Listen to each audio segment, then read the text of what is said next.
যে ওষুধটির রিভিউ করবে যে স্ক্রিনে দেখতে পাচ্ছেন, ওষুধটির নাম হচ্ছে আর্থ এ টিএস। এটি একটি ট্যাবলেট জাতীয় ওষুধ, আর এই ওষুধটি উৎপন্ন করেছে বাংলাদেশের সুনামধন্য ওষুধ কোম্পানি একমি ফার্মাসিউটিক্যালস লিমিটেড। এখন আসুন যে এই ওষুধটির কার্যকারিতা কি, অর্থাৎ কোন কোন রোগের ক্ষেত্রে ওষুধটিকে ব্যবহার করা হয় সেটা আমি আপনাদের বলে দিই। তো ওষুধটির কার্যকারিতা বলতে গেলে হাঁটু, কোমর, মেরুদণ্ড, হাত ও অন্যান্য জায়গার অস্টিও আর্থ্রাইটিস বা বাতের চিকিৎসায় এবং খাদ্যের সম্পূরক হিসেবে ওষুধটিকে ব্যবহার করা হয়। 2 নম্বর যে কাজটি করে সেটি হচ্ছে রিউমাটয়েড আর্থ্রাইটিসের চিকিৎসায় বা খেলাধুলা করার টাইমে যে আঘাত পায় একটি মানুষ বা একটি ছেলে বা ইনজুরি হয়, সেই আঘাতপ্রাপ্ত অবস্থায় এবং মাইগ্রেনের চিকিৎসায় কিন্তু এই ওষুধটিকে ব্যবহার করা হয়। সাধারণত এইগুলো রোগেই ওষুধটিকে ব্যবহার করা হয়। এবার আসুন যে আসলে ওষুধটির সেবন বিধি কি সেটি আমি আপনাদের বলে দিই।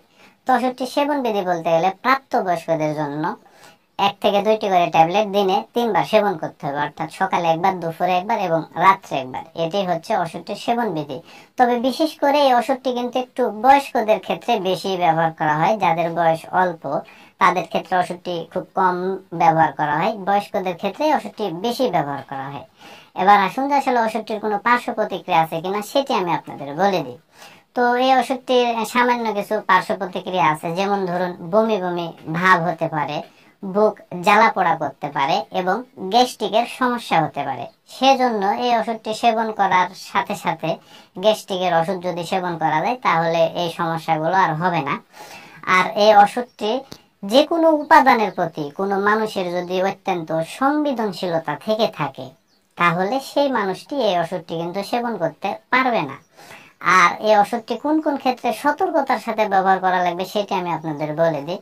তো বিশেষ করে যে সকল রোগীদের ডায়াবেটিক্স রোগ আছে, পাশাপাশি রক্ত জমাট বাঁধার সমস্যা আছে, সেই সকল রোগীদের ক্ষেত্রে ওষুধটিকে অবশ্যই সতর্কতার সাথে ব্যবহার করতে হবে। আর বিশেষ করে যারা গর্ভবতী মায়েরা আছে এবং স্তন্যদানকালী মায়েরা আছে তাদের ক্ষেত্রে ওষুধটি সাধারণত সেবন না করাই সবচাইতে ভালো হবে।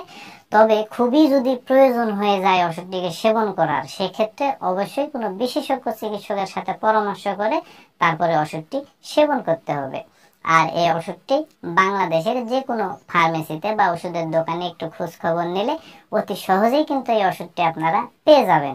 আর ওষুধটির দামের কথা যদি বলতে যাই তাহলে 1 পিস করে আর্থ এ টিএস এই ট্যাবলেটের দাম বা মূল্য মাত্র 16 টাকা। তো বন্ধুরা, একটি কথা বলে রাখা ভালো, সেটি হচ্ছে যে যেহেতু প্রতিটা ওষুধের ডোজ বা মাত্রা প্রতিটা মানুষের শারীরিক কন্ডিশন, বয়স ও ওজনের উপর নির্ভর করে তৈরি করা হয়, সেহেতু এই ওষুধ সহ যে কোনো ওষুধ সেবনের পূর্বে অবশ্যই কোনো বিশেষজ্ঞ চিকিৎসকের সাথে পরামর্শ করবেন, তারপরেই কিন্তু সেবন করবেন।